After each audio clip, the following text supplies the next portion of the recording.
The rock had a crack in it that nobody had bothered to check. That was how the raider came through the canyon wall, not over it, not around it, but through a split in the stone that opened behind a pile of loose rubble.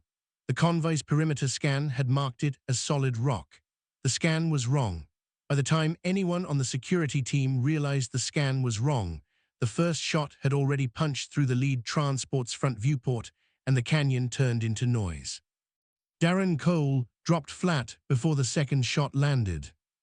He had been a combat medic for 9 years, and he had learned something about himself in those 9 years. He did not freeze. Some people froze. Some people ran.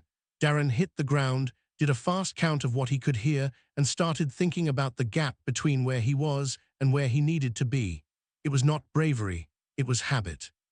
The conv had stopped in a wide section of the canyon called the Plate, a natural resting point used by every supply route on the outer rim of Draveth's Reach. It was not supposed to be contested territory. The land claim between the colonial authority and the Vrethkai Dragon clan put the boundary line about 2 kilometers east. 2 kilometers had turned out not to be a meaningful distance when raiders with outdated weapons and a great deal of frustration decided to hit a convoy at noon. Bren, Darren's partner on this job, was already behind the rear transport, returning fire with the focused calm of a man who did this for money and had learned to be good at it. 2 of the convoy's own guards were down, not dead. Darren could hear them, and the other 3 were managing the north side of the ambush. The math was not comfortable, but it was not impossible. Darren was calculating his path to the 2 down guards when he saw the shape behind the 3rd boulder from the left. It was small, that was the first thing. It was far too small to be any of the convoy crew.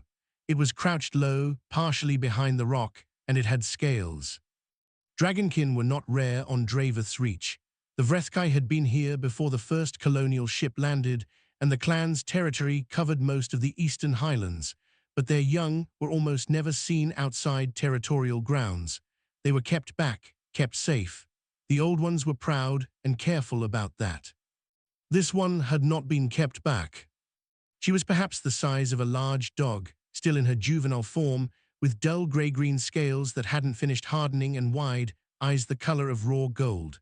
She was behind a boulder, but the boulder was not quite wide enough, and the angle of fire from the north side of the canyon was sending rounds skipping off the stone floor about 2 feet from her position. One lucky ricochet. That was all it would take. She was not moving. She had gone completely still the way young animals did when they did not know what else to do. Darren did not think about the 2 down guards for approximately 3 seconds.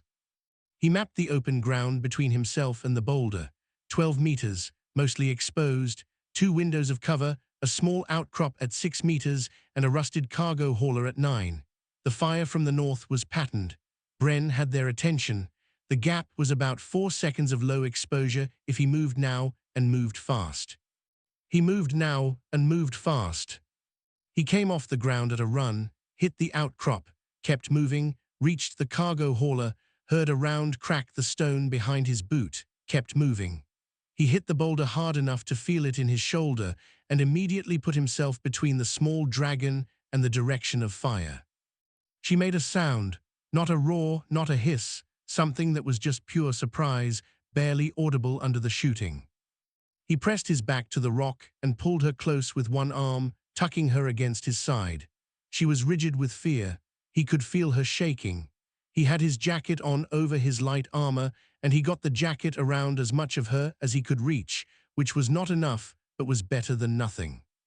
A round caught the top of his left shoulder. Another 2 hit the center of his back, flattened by the armor, but still hitting like a hammered bruise. He said nothing. There was nothing useful to say. He stayed where he was and let the jacket cover what it could and waited for the math to change. The shooting lasted another 90 seconds. It felt longer. Then Bren's voice came across the comm, saying the north side was clear and the shots from the raider position had stopped and 2 of the convoy guards were moving to secure. The canyon went quiet. Darren held still for 3 seconds more, listening. Then he pulled back the jacket and looked down at the small dragon, who was looking up at him with those gold eyes, wide and unblinking and completely unreadable. "You all right, kid?" he said. She stared at him, he stared at her. Neither of them had a useful thing to say to the other. The pain in his shoulder was getting specific and loud. The 2 hits on his back were making his whole side feel wrong. He reached up to check the shoulder, saw his hand come back red, and made the reasonable conclusion that the round had found a gap in the armor. He sat down against the boulder because his body had started making that decision without him. The small dragon watched him sit down. She watched him press his hand to his shoulder. She watched his eyes start to lose their focus. She made a sound again, a short, sharp sound that was nothing like a word, but had urgency in it like a word did. Darren tried to tell her to find her clan. He was not sure if what came out was clear enough to mean anything. The last thing he was aware of was her sitting beside him, very upright, facing out toward the open canyon, with an expression on her small, scaled face that was not fear anymore. She looked like she was standing guard. Then he wasn't aware of anything at all. The first thing Darren noticed was the smell. Not antiseptic, not the recycled air of a colonial med bay. It was something older than that, mineral dust and dry heat and the faint smell of burning that was not quite smoke, the way a struck match smells after the flame goes out. It sat in the back of his throat and told him, before he opened his eyes, that he was not anywhere he recognized. He opened his eyes. The ceiling above him was stone, smooth stone, shaped rather than cut, the kind of surface made over a very long time by something other than machines. Light came from a row of moss lanterns set into the wall, clusters of pale green bioluminescent growth behind fitted rock frames, giving off a steady, soft glow that did not flicker.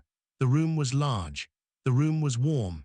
Everything in it was still except for the faint sound of breathing that was not his own. He tried to sit up. He could not sit up because there was weight on his legs. He looked down. The small dragon from the canyon was sitting on his shins with her front feet folded under her chest. She had the posture of a cat that had been there for a long time and considered it a settled matter. Her gold eyes were open and fixed on his face.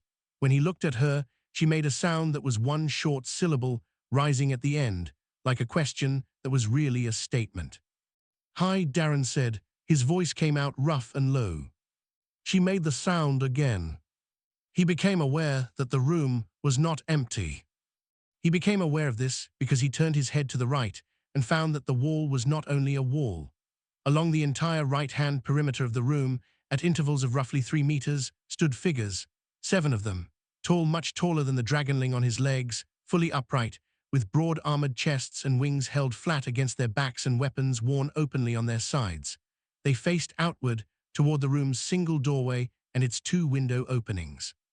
None of them were looking at him. None of them were speaking. He turned his head to the left. 4 more. 11 Vrethkai warriors, fully armed, standing perimeter in a room where the only thing in the center was him and a dragonling sitting on his legs. Darren lay back down and looked at the ceiling for a moment. A figure stepped into the room from the doorway. She was not as tall as the warriors, but she moved like someone who had never once in her life felt uncertain about where she was going. Her scales were the deep color of old rust, dark red-brown, with a shine that caught the lantern light. There were marks on her forearms, not decorative. He had seen enough to know that those were the kind of marks that only came from a long time doing difficult things. She stopped at the foot of the flat stone surface he was lying on and looked at him with an expression that gave away very little. "You are awake," she said. Her voice had a rough texture to it, like sound pressed through gravel. But the words were clear. The Vrethkai who lived near colonial zones had been speaking the common trade tongue for decades. "I am," he said. "Where am I?" "Vreth Solkar hold, inner quarters." He absorbed that. The Vreth Solkar were the clan whose territory ran along the eastern highland boundary, the one that the colonial authority had been fighting with over land claims for the better part of a year. He was deep inside their territory, in their hold, in a room full of armed warriors. His wounds had been cleaned and dressed in cloth that smelled of something herbal and unfamiliar. The dressing on his shoulder was precise in a way that surprised him, Whoever had done it knew what they were doing. "My partner," he said, "Bren, the conv.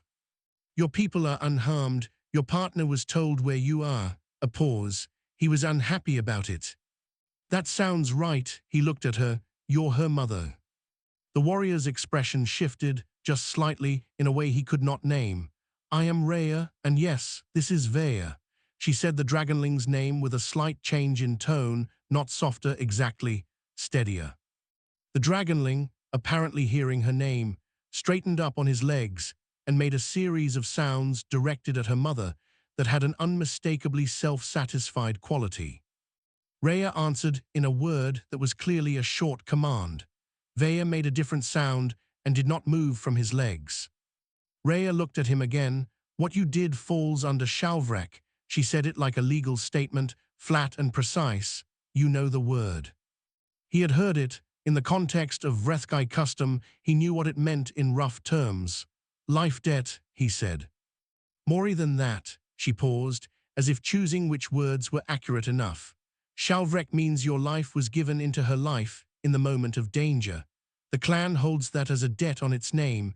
Until it is resolved, we are bound to protect the one who carries it." Darren looked at the 11 warriors standing perimeter on his walls. "That's what this is," he said. "Yes." He thought about this. How long does it take to resolve? "It depends." "On what?" Vea, who had been following this exchange with great interest, said something. Her mother gave her a brief look and said something short and apparently firm. Vea said something else. Rhea looked like she was exercising patience. "She says," Rhea said carefully, "that it resolves when you do something worth calling even." "What does that mean?"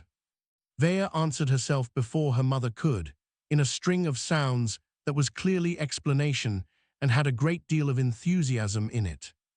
"She says," Rhea said, with even more careful neutrality, "that you have to do something brave enough that the scales balance. She says she is confident you will think of something." Darren looked at the dragonling on his legs, who looked back at him with total assurance. Then he looked at the 11 warriors on his walls, who were still facing outward, unmoved by any of this. Then he looked at the ceiling again. The doorway darkened. He turned his head. An old one stood in the opening, old in the way that certain things were old, not weakened by it, but changed into something that had an entirely different kind of weight. His scales had gone the color of dark iron. His eyes were set deep, and they were amber, not gold, the color of something that had seen a very long time pass. He was looking at Darren. Not at the warriors, not at Vea, at Darren. The old one stood there for what felt like 10 full seconds. Then he made a sound. One sound, 2 syllables, addressed to no one in particular or possibly to the room. Then he turned and walked away, and the doorway was empty again. Rhea said nothing about this. Darren thought about asking and decided he would not. "Okay," he said instead. He moved himself into a sitting position, working around Vea, who adjusted her weight with the practiced ease of someone who had done this before, despite the fact that this was the first time. "Someone tell me where my boots are." From the doorway, a new voice said, "Your boots are outside. I found them. Also, I want you to know I spent 6 hours trying to find out where they took you, and no one at the colonial office would tell me anything, and I am having a very bad day." Bren stood in the doorway. He looked between Darren, the dragonling, the 11 armed warriors on the walls, and back to Darren. "Okay," Bren said. "Okay, this is fine. Everything here looks completely normal." "Glad you found my boots," Darren said. The market district of Draveth's Reach colonial settlement had a particular rhythm to its mornings. Vendors opened their stall shutters in a specific order. The grain traders first, then the equipment resellers, then the food stalls that ran on generator heat. By the time the sun cleared the eastern ridge, the central lane was full of noise and movement, and the general organized chaos of a frontier settlement that was always 3 supply shipments away from a bad month. That rhythm broke on the morning Darren Cole walked in with 2 Vrethkai warriors behind him. The stalls did not close. Nobody ran. But a silence moved down the lane ahead of him like a pressure wave, and by the time he reached the equipment reseller he needed, the space around him had opened up considerably. The two warriors, he had come to understand their names, were Voss and Drail, stood 2 paces behind him at all times. They were Raya's assigned pair, the senior guards from the perimeter rotation she had set on him. They were very tall, very still, and wore their weapons with the ease of people who had never considered them optional. They did not speak to him unless he spoke to them first. They watched everything. The equipment reseller, a man named Harvey who had lived on Draveth's Reach for 20 years and thought he had seen most of what it had to offer, looked at Darren, then at the two warriors, then at Darren again. "Morning," Darren said. "Morning," Harvey said, with the tone of a man recalibrating his understanding of how days could start. Darren bought a replacement comm unit and a new jacket because his old jacket had stopped being structurally sound in the canyon. The purchase took 4 minutes. The walk back to his temporary lodging, which he was renting on the edge of the settlement nearest the highland boundary, took 12. Nobody stepped in front of him. Nobody lingered near him. The path through the market cleared itself naturally, the way water moved around a stone. Bren was waiting outside the lodging when he got back. He had a drink in his hand and the expression of someone who had been making mental notes. "I want you to know," Bren said, "that I have not had to wait in a single line since yesterday." "Good for you. Someone at the fuel depot let me go ahead of 8 other people." "Bren." "I am not complaining," Bren said. "I am observing, for documentation purposes." He looked at Voss and Drail. "Do they eat? I was thinking about getting food." Voss looked at him. Drail continued looking at the surrounding area. Bren decided he would get food later. The lodging itself had become a different kind of place since the previous night. Rhea had approved his return to his own quarters on the condition that the full watch rotation continued. This meant that at any given hour, somewhere between 2 and 4 Vrethkai were positioned on or around the building. The landlord, a quiet woman named Oster, who ran a clean operation and asked no questions, had looked at the situation, looked at Darren, and reduced his rent by 30% without saying a word about why. Vea arrived mid-morning. She came with an older clan member who stood at the doorway while she came inside, and she immediately began the process of examining everything in the room with the focused energy of someone conducting a professional inspection. She picked up objects and put them down. She looked at the underside of the table. She went to the window and looked out from several angles. She found Darren's spare boots in the corner and studied them for longer than the boots merited. "What are you doing?" Darren asked. She said something in Vrethkai, gesturing at the boots. "She is checking if the room is safe," said the older clan member from the doorway. A male elder Darren had been told was named Gorath, who served as a kind of informal translator when Rhea was not available. "It is a thing young ones do. They decide what a place is." "And what does she think of it?" Gorath asked her. She gave a short answer. "She says it is acceptable. She says the boots are very ugly. They're practical." Gorath translated this. Vea made a sound that was clearly disagreement. She stayed for 3 hours. In that time she asked, through Gorath, why human skin had no scales, what the small marks on Darren's arms were from, whether all humans had the same color eyes or whether that varied, why he had hair on his face when the hair on his head was longer. Was the face hair decorative? Why did humans need chairs when the floor was also available? Had he always been this quiet, or was that a recent development? Darren answered everything. He answered partly because it was easier than not answering, and partly because she asked everything with a genuine, unfiltered curiosity that was hard to resist. There was no social layer to it. She wanted to know, and so she asked, and that was all. He asked some things too. What Vrethkai dragonlings did with their time when they were not wandering into contested canyons. How old she was. What the mark on her left shoulder meant. She answered through Gorath with the same directness. She was 4 turns. The Vrethkai measured youth in annual cycles, and 4 turns put her at the equivalent of early childhood. The mark on her shoulder was her clan sign, given at birth. What she did with her time was study, train, and explore, although apparently the exploring had taken her further than was approved on the day of the ambush. Rhea arrived in the afternoon. She did not come in. She stood in the doorway after Gorath moved aside, and she watched her daughter and the human sitting at a table talking, or trying to talk, through a translator who was enjoying himself more than a translator strictly needed to. Her expression was still mostly unreadable. But Darren caught it when Vaya laughed at something Gorath said. She laughed the way small creatures laughed across most known species, sudden and unguarded and brief, and Rhea's face did something small and private that was there and gone before it could be looked at directly. Commander Oryl's summons arrived 2 hours after that. It came as a formal message through the Colonial Authority Network, requesting Darren's presence at the administrative building for a review of his security contractor license and his involvement in the Canyon incident. The language was polite in the way that official language was polite when it wanted to communicate something impolite underneath. Darren read it twice. Bren read it over his shoulder. He's trying to push your license into review so you have no officials standing here. I know. Are you going to go? Darren set the message down. Yes. Are they coming too? Bren meant Voss and Drael, who were outside. Darren thought about this. He thought about Commander Oryl sitting behind his administrative desk, with the weight of the Colonial Authority behind him, summoning a man for a review. He thought about the political picture Oryl was painting with this summons, and what he was trying to make Darren do, and what Darren could make it mean instead. Yes, he said, they are. Bren nodded slowly.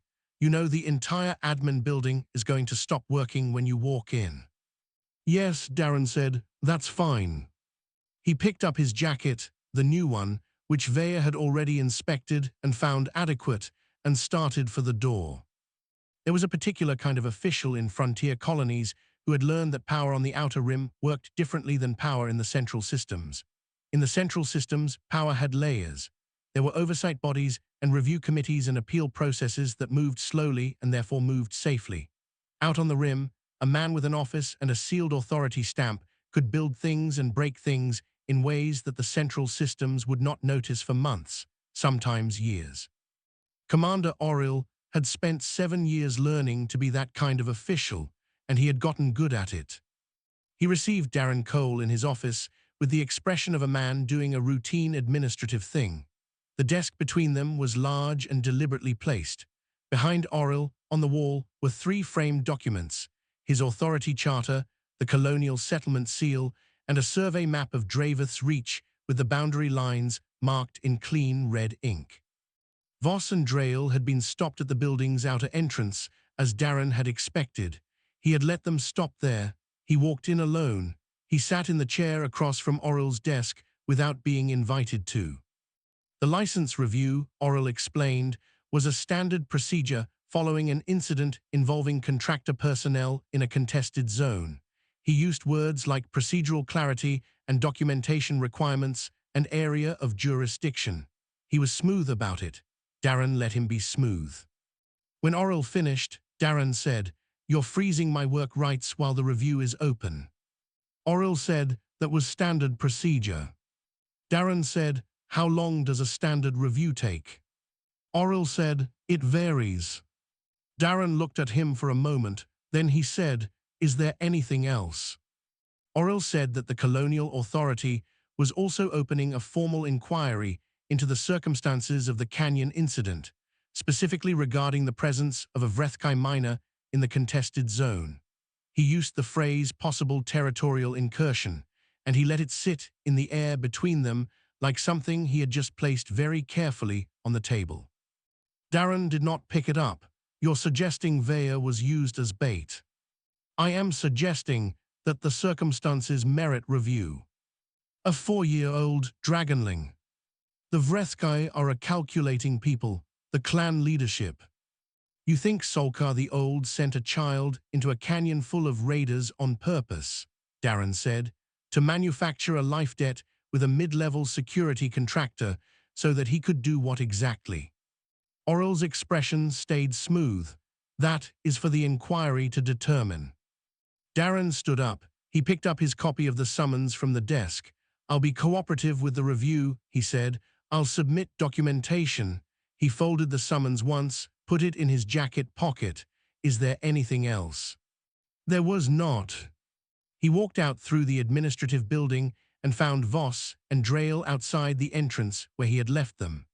Two colonial staff workers who had been coming through the entrance stopped when they saw the warriors and stood aside in silence. Darren walked past them all and out into the open air. Bren fell into step beside him from somewhere to the left. Bren had a gift for materializing at useful moments. How bad? License is frozen. They're trying to void the Shalvrek by claiming the clan used Veer as provocation. Bren was quiet for 4 steps. That is genuinely a bold move. It's not a strong move legally, but he doesn't need it to be strong. He needs it to be loud enough to justify the boundary action he's already running on the eastern approach to Highland territory. The inquiry is cover. What boundary action? He'll file formal markers before the end of the week. He's already positioned the teams. Darren stopped walking. He had been thinking about this since leaving the office, and the shape of it had come clear. If the Shalvrek is challenged as a false instrument, then my presence in the clan's hold and the clan's defense of me looks like a political arrangement rather than a cultural obligation.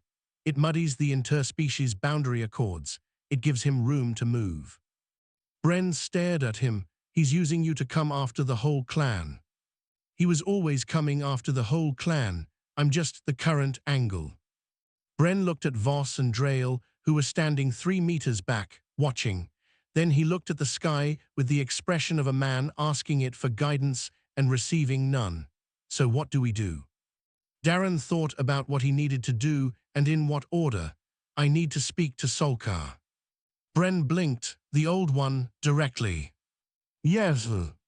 He hasn't talked to anyone but clan since we got here. I know. People say he's old enough to have personally ended 3 territorial challenges. Not resolved, ended. I heard that too. And you want to walk up and have a conversation with him? Yes, Darren said. Bren, I know it's complicated. I'm not saying it's complicated. I'm saying it is extremely possible that it goes badly, and I am not going to be able to explain your death to anyone in a way that makes sense. Darren started walking toward the Highland boundary. It will be fine. It was not fine or not fine. It was something else. The courtyard inside the hold where Solkar received him was open to the sky. Flat stones formed the floor in a pattern that looked random but was not.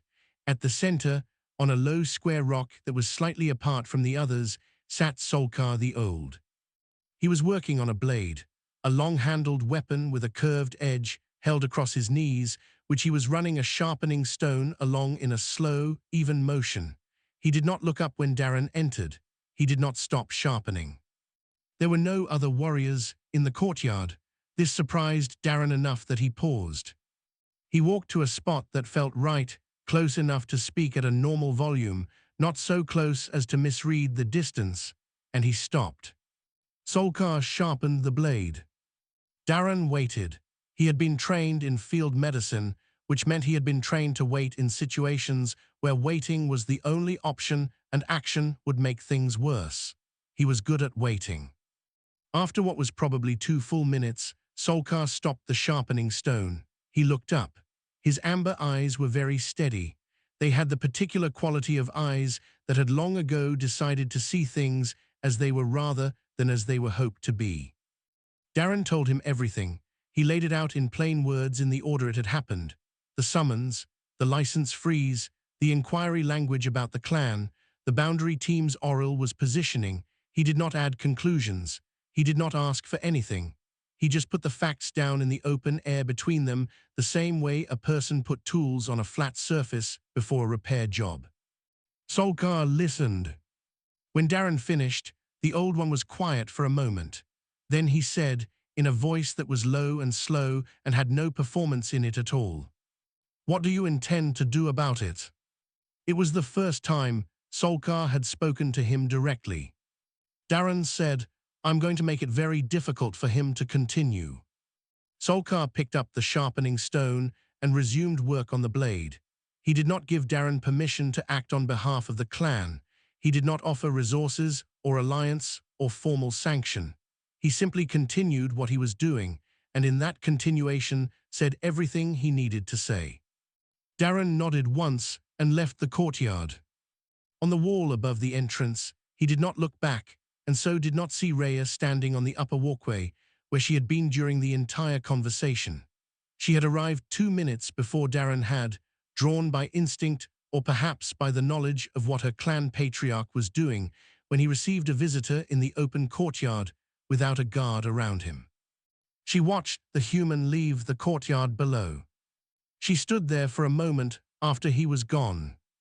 Then she went to find Gorath, because she had questions about colonial legal documents and had decided, without fully understanding why she had decided it, that asking them was necessary. On the third day, Darren sent 7 separate documents through 4 different official channels before noon. It had started on the first night after the courtyard meeting, when he sat down at the lodgings table with a portable unit and began reading. He read the interspecies settlement accords signed by the colonial authority, all of them, including the annexes, including the footnotes to the annexes. He read the contractor licensing regulations and found that a license under procedural review could not be permanently suspended without a formal hearing, and that the hearing had to be scheduled within 14 standard days. He read the Colonial Land Claim Charter and found 3 sections that required independent survey verification before boundary markers could be considered legally placed. Oril had been counting on the fact that most people who were not legal specialists did not read 14-page annexes.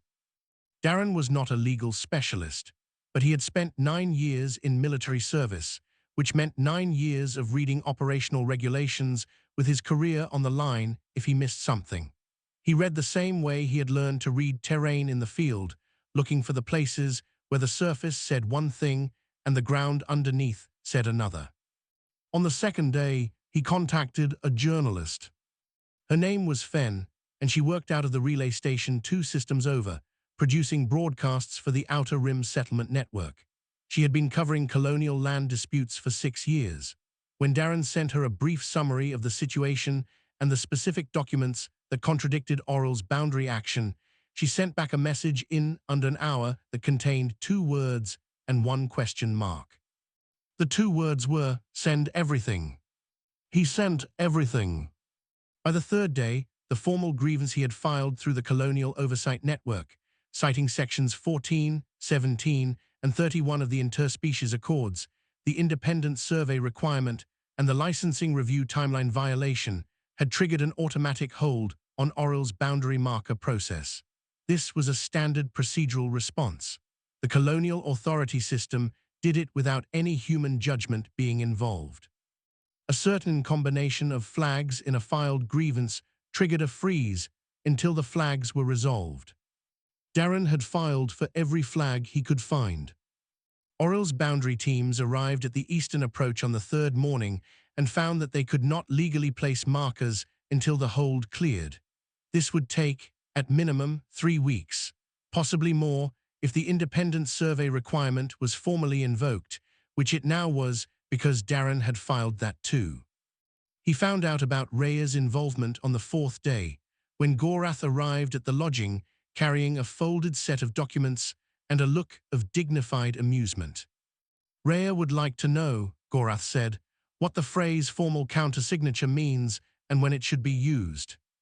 Darren looked at the documents Gorath set down on the table. They were the clan's territorial registration under the Interspecies Accords, the original filing made 30 years ago with the clan elder's seal. Darren went through them, found the relevant sections, and marked the places where Rhea's countersignature as active clan warrior representative would formally confirm the territorial claim in a way that required the colonial authority to respond through official channels rather than administrative workarounds. He wrote the explanation out in plain language and sent it back with Gorath. 2 hours later, Rhea came herself. She came in without ceremony and sat at the table across from him, which was the first time she had done that. She had the marked documents in her hand. She read what he had written. She asked 2 questions, which were the right 2 questions. He answered them. She countersigned in 4 places. She sat for a moment after she finished, looking at the documents. "This is how humans fight," she said, not as a question. "Sometimes," he said, "with words on paper. With words on paper that are binding on the other person, because they agreed to the system that makes the words mean something." She thought about this, and if they did not agree to the system, then it does not work. But Auril agreed to the system. He operates inside it, which means it can hold him the same way it holds everyone else. She was quiet for a moment. The Vrethkai way is to respond to force with force. "I know. It is cleaner." "It is," he agreed, "but it gives him a reason to escalate. What I am doing does not give him a reason. It just closes the doors he's trying to walk through, one at a time, until there are no doors left."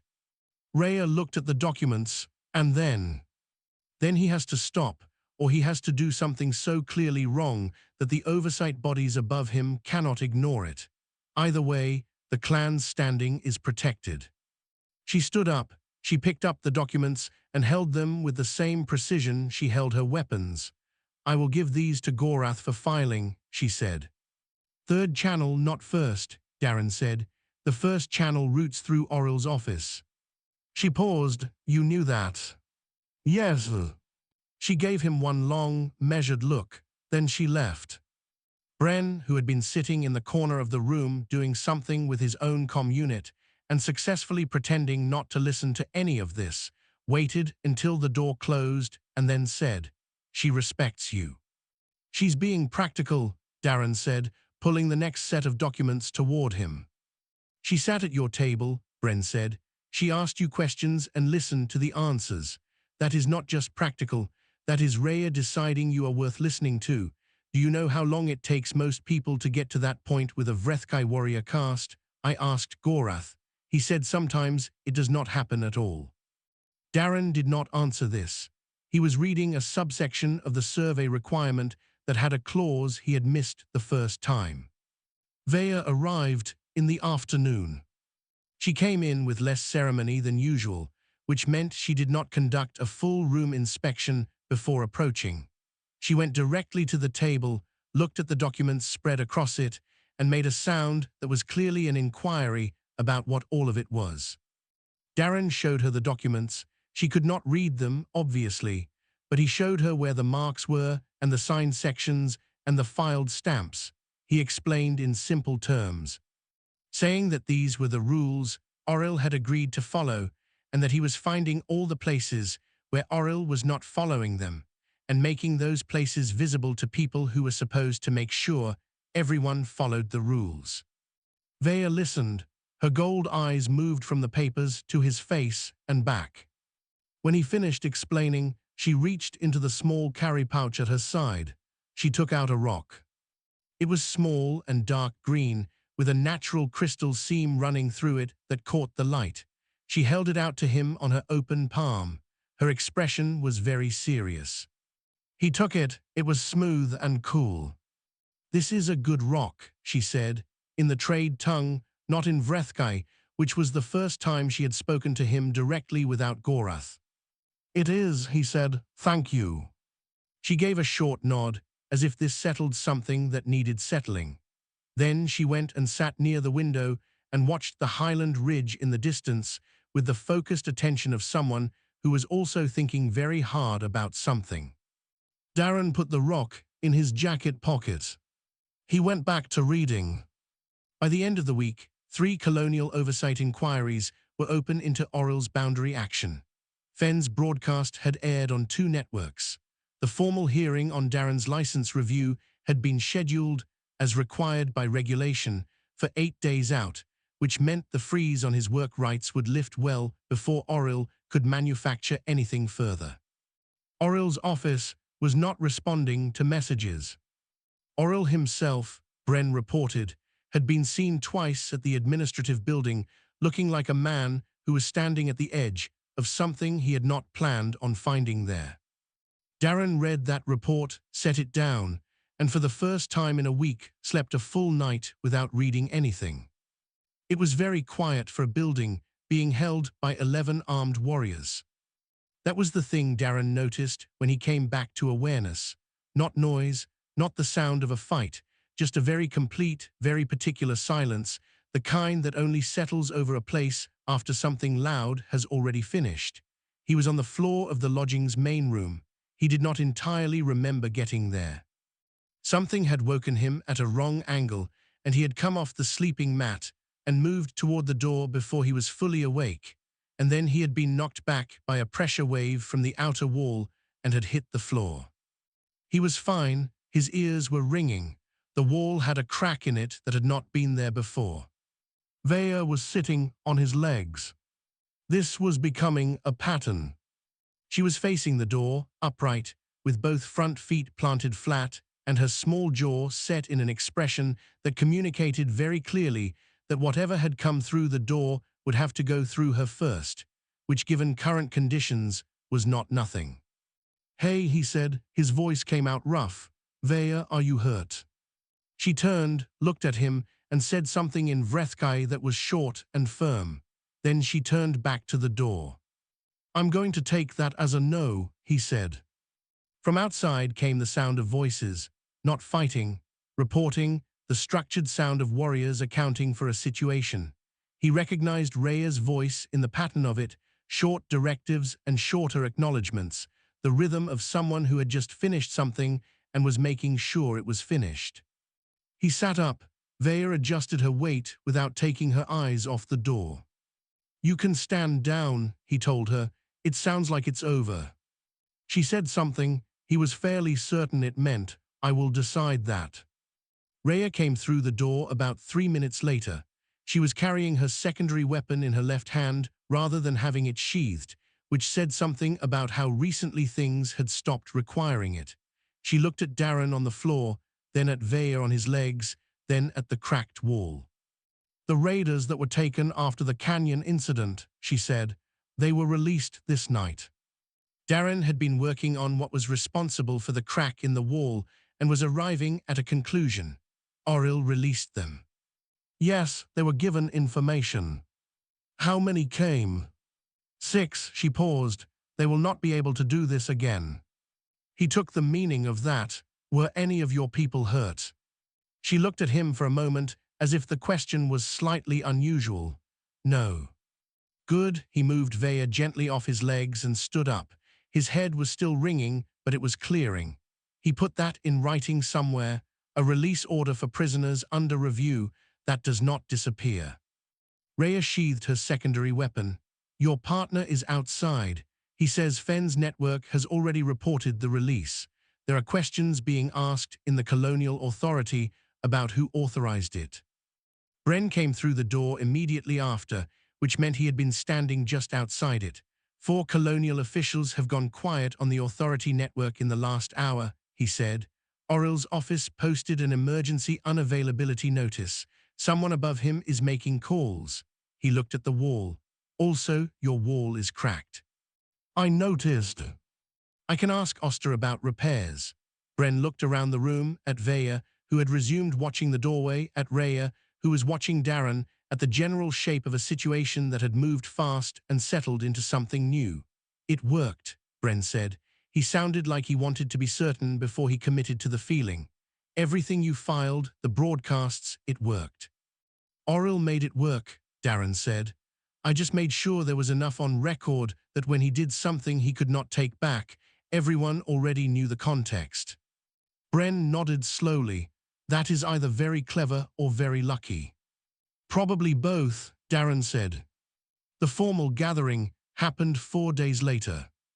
It was held in the Highland Hold's outer court, a wide stone space open to the sky, with the morning sun coming in flat and bright from the east. Darren stood near the entrance. Bren stood beside him, uncharacteristically quiet. The clan had assembled in a formation that meant something. He could see the structure of it, even without knowing the specific meaning, the way you could recognize order in a language you did not speak. Solkar the Old stood at the center. He spoke in Vrethkai, his voice, low and slow, carried across the stone court without needing to be raised. Gorath stood at Darren's shoulder, translating in a murmur.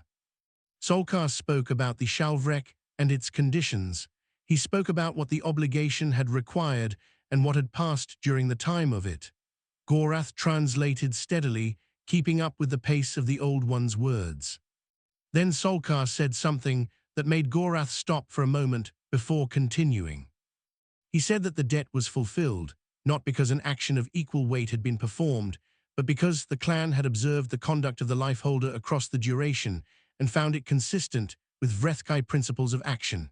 He said the man, Darren Cole, had acted without asking for permission or recognition, had fought without weapons when weapons were not the right tool, had sat with the clan's young one and answered her questions without impatience, had gone to the clan patriarch and spoken plainly and asked for nothing.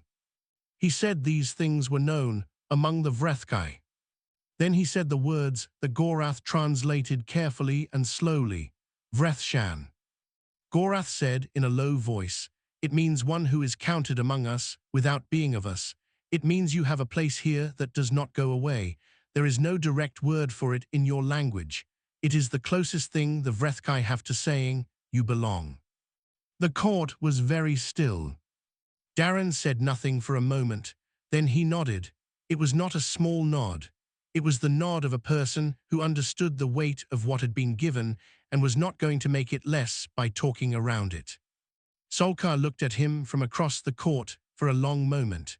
Then the Old One returned his gaze to the gathering, and the formal part of things was over. The clan moved from ceremony into the ordinary way of being, which in Vrethkai terms involved a great deal of structured activity that Darren did not know the purpose of, but did not need to. Gorath drifted off. Bren said something about food and disappeared in the direction of the settlement. Rhea found him near the east wall. She stood beside him, facing the same direction, looking out at the highland ridge in the distance. For a while, neither of them said anything. "He has done that once before," Rhea said. "The title, it was given to a Vrethkai from a different clan 2 generations ago, someone who had acted in a manner that required acknowledging." She paused. "It has never been given to someone from outside the Vrethkai." "I know," Darren said. "Gorath told me." She was quiet again for a moment. Then, "My daughter chose to trust you. In the canyon, when you came to her, she did not run, she let you cover her." Rhea looked out at the ridge. "She is 4 turns. She trusts her instincts about people. She has not been wrong." Darren said, "She was very calm. Once she figured out I wasn't a threat, most kids would have bolted." "She does not bolt," Rhea said, and there was something in her voice that was not quite warmth, but was something adjacent to it. "You didn't like it," Darren said, "at the start, that she'd chosen to trust a human." Rhea considered this for a moment, honestly. "I did not understand what kind of creature would throw its unarmored body between my daughter and Gunfire. We have armor, we are made for it. You are not." She paused. "I could not understand why you would do something that was not efficient." "It wasn't," he agreed. "I took 2 hits." "Yes, and you did it anyway, without thinking." She turned her head and looked at him directly. "I understand now that this is how humans are, not that you do not think, but that some things in you move before you are done thinking, and those things move toward," she stopped, finding the right word, "toward the small thing that needs covering." Darren had nothing to say to that. It was accurate in a way that was embarrassing to look at directly. "She told me," Rhea continued, "that you asked if she was all right before you noticed your shoulder was bleeding." "I noticed the shoulder." "After?" "Yes, after." Rhea turned back to the ridge. "She tells everyone that," she said. "She has told that particular detail to 9 different clan members."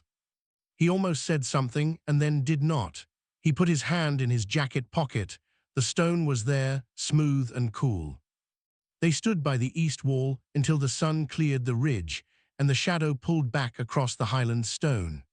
Below them, from somewhere in the inner courtyard, came the sound of Vea explaining something to someone at length and with great confidence. Later, at dusk, He sat at the edge of the outer hold with Vaya beside him. She had found a position on the flat stone next to him and was pointing at different parts of the landscape below, namming things. The settlement lights were coming on in the valley. The highland ridge had gone dark red against the sky.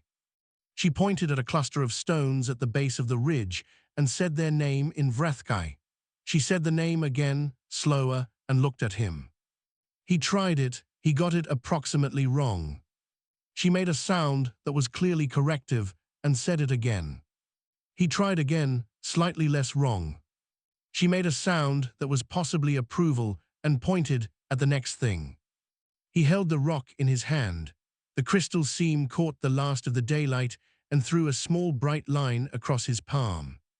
He had been thinking about what Rhea had said, about things that moved before you were done thinking, about whether that was a good quality or simply a persistent one. He had been thinking about it and arriving at no strong conclusion, which was probably the honest answer. Vaya pointed at the settlement far below and said something. He asked because Gorath was not here, what does that one mean? She thought about it for a moment. Then she said, in the trade tongue, slowly and with care, it means the place where the lights come on.